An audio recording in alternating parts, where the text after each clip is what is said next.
प्रधानमंत्री नरेंद्र मोदी 2 से 9 जुलाई तक की 5 देशों की यात्रा पर रवाना हो गए हैं। वे घाना, त्रिनिदाद और टोबैगो, अर्जेंटीना, ब्राजील और नामीबिया का दौरा करेंगे। हिमाचल प्रदेश के मंडी जिले में बुधवार को भारी बारिश के कारण व्यास नदी में भीषण बाढ़ आई है। भारतीय मौसम विभाग IMD ने इसके मद्देनजर रेड अलर्ट जारी किया है। राज्य आपदा प्रबंधन प्राधिकरण HPSDMA के मुताबिक प्रदेश के सभी बांध सुरक्षित और नियंत्रण स्थिति में हैं। सुबह 7 बजे जारी रिपोर्ट के अनुसार सतलज, व्यास, रावी और यमुना घाटियों के सभी बड़े डैम की जलस्तर संचालन सीमा के भीतर है। अधिकारियों के अनुसार फिलहाल राज्य में किसी भी डैम से खतरे की कोई आशंका नहीं है। सभी डैम की निरंतर निगरानी हो रही है और सावधानी पूर्वक जल निकासी की जा रही है। फ्लैश फ्लड्स और बादल फटने की घटनाओं के बावजूद डैम स्तर नियंत्रण में है।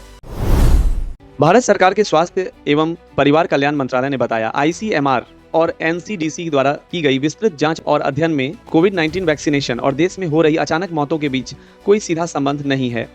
ICMR और NCDC ने 18 से 45 वर्ष की उम्र के युवाओं में हो रही अचानक मौतों को लेकर 2 बड़े अध्ययन किए हैं। पहला अध्ययन ICMR के नेशनल इंस्टीट्यूट ऑफ एपिडेमियोलॉजी द्वारा 2023 में 19 राज्यों और केंद्र शासित प्रदेशों के 47 अस्पतालों में किया गया था। इसमें पाया गया था कि कोविड वैक्सीन लेने से अचानक मौत का खतरा नहीं बढ़ता। दूसरा अध्ययन एम्स दिल्ली द्वारा किया जा रहा है, जिसमें पता चला कि हार्ट अटैक अब भी इस उम्र वर्ग में मौत की प्रमुख वजह बना हुआ है। इसके अलावा जेनेटिक म्यूटेशन और लाइफस्टाइल फैक्टर्स को भी बड़ी वजह बनाया गया है। वैज्ञानिकों ने यह दोहराया कि कोविड वैक्सीन को अचानक मौतों से जोड़ना गलत और भ्रामक है। इससे वैक्सीनेशन के प्रति लोगों में झिझक पैदा हो सकती है। सरकार ने स्पष्ट किया कि वह सबूतों पर आधारित स्वास्थ्य नीति के प्रति प्रतिबद्ध है और जन स्वास्थ्य की रक्षा के लिए कार्य कर रही है। कोविड-19 वैक्सीनेशन पूरी तरह सुरक्षित और प्रभावी है। अचानक हुई मौतों के पीछे मुख्यतः पूर्व स्थित बीमारियां, आनुवंशिक कारण और जीवन शैली संबंधी समस्याएं जिम्मेदार हैं, न कि vaccination.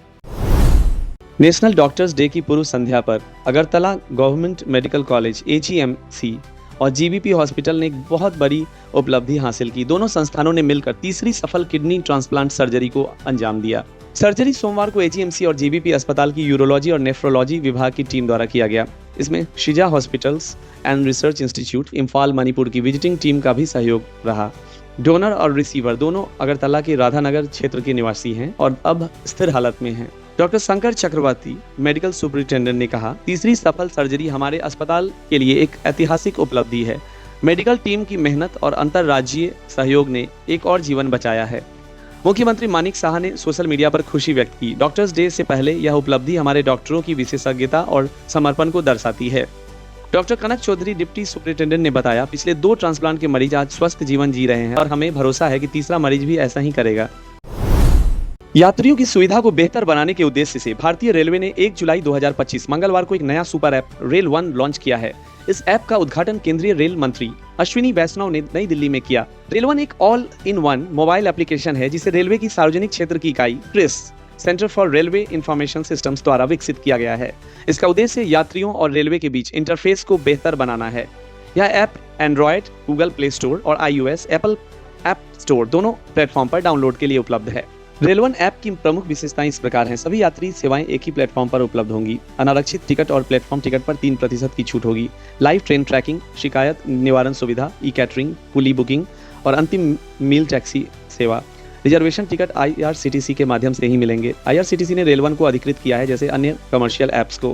Passenger reservation system PRS में भी बदलाव हुआ है। रेल मंत्री अश्विनी वैष्णव ने क्रिस टीम की सराहना करते हुए कहा, नया PRS सिस्टम 10 गुना अधिक लोड संभालने में सक्षम होगा। बिहार विधानसभा चुनाव से पहले राष्ट्रीय जनता दल RJD नेता और नेता प्रतिपक्ष तेजस्वी यादव ने चुनाव आयोग ECI द्वारा चलाए जा रहे स्पेशल इंटेंसिव रिवीजन SIR अभियान पर गंभीर सवाल उठाए हैं। तेजस्वी यादव ने आरोप लगाया कि चुनाव आयोग ने नियंत्रण खो दिया है और यह अभियान गरीबों को वोटर लिस्ट से हटाने की साजिश है ताकि सत्ता में बने रहने की साजिश रची जा सके। उन्होंने कहा, बिहार को लूटने वालों का समय खत्म हो रहा है, इसलिए वे अब गरीबों को वोटर लिस्ट से ही बाहर करने की कोशिश कर रहे हैं। उन्होंने यह भी कहा कि आयोग के दिशा निर्देशों में बार बार बदलाव किए जा रहे हैं, जैसे पात्रता तिथि, दस्तावेजों की प्रकृति और प्रक्रिया की समय सीमा बदलना, जिससे पूरी प्रक्रिया में भ्रम और दबाव का माहौल बन गया है। तेजस्वी ने इस प्रक्रिया को एक तरफा और गुप्त अभियान बताया और पूछा, क्या इस योजना की जानकारी किसी राजनीतिक दल को दी गई? क्या कोई सर्वदलीय बैठक हुई?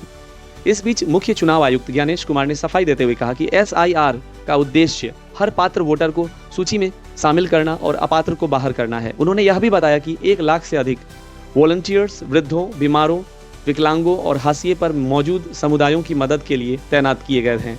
हालांकि आयोग द्वारा 2 जुलाई को विभिन्न दलों के साथ प्रस्तावित बैठक राजनीतिक दलों की पुष्टि न मिलने के कारण स्थगित कर दी गई है। यह बैठक AICC के अनुरोध पर बुलाई गई थी। बिहार में विधानसभा चुनाव 2025 के अंत में प्रस्तावित हैं। चुनाव आयोग ECI ने बिहार में चल रही विशेष सघन पुनरीक्षण प्रक्रिया SIR के तहत सभी राजनीतिक दलों से आग्रह किया है कि वे अपने बूथ लेवल एजेंट्स यानी BLA की संख्या अभी बढ़ाएं, ताकि बाद में किसी तरह की शिकायत की आवश्यकता न पड़े। आयोग के अनुसार SIR प्रक्रिया 24 जून 2025 के आदेशों के अनुसार स्मूथ और योजनाबद्ध तरीके से चल रही है। इसमें लगभग 1 लाख BLO बूथ लेवल अधिकारी और 1 लाख स्वयंसेवक लगे हुए हैं, जिन्हें 243 चुनाव पंजीकरण अधिकारी, 38 जिला निर्वाचन अधिकारी और मुख्य निर्वाचन अधिकारी समन्वित कर रहे हैं। अमेरिका के राष्ट्रपति डोनाल्ड ट्रंप ने मंगलवार को बताया कि इजराइल ने गाजा में 60 दिन के संघर्ष विराम को अंतिम रूप देने के लिए जरूरी शर्तों पर सहमति जताई है। ट्रंप ने चेतावनी दी कि अगर हमास इस प्रस्ताव को ठुकराता है तो हालात और बदतर हो जाएंगे। उन्होंने कहा, हमास को यह समझना चाहिए कि इससे बेहतर प्रस्ताव नहीं मिलेगा, अब सिर्फ हालात बिगड़ेंगे। कतर और मिस्र, जो इस समझौते को संभव बनाने में अहम भूमिका निभा रहे हैं, अंतिम प्रस्ताव को हमास तक पहुंचाएंगे। ट्रंप ने यह भी कहा कि संघर्ष विराम की अवधि में शांति वार्ता जारी रहेगी।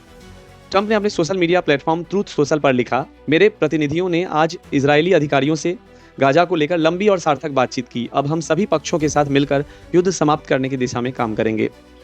यह घोषणा प्रधानमंत्री बेंजामिन नेतन्याहू की अमेरिका यात्रा 7 जुलाई से ठीक पहले आई है।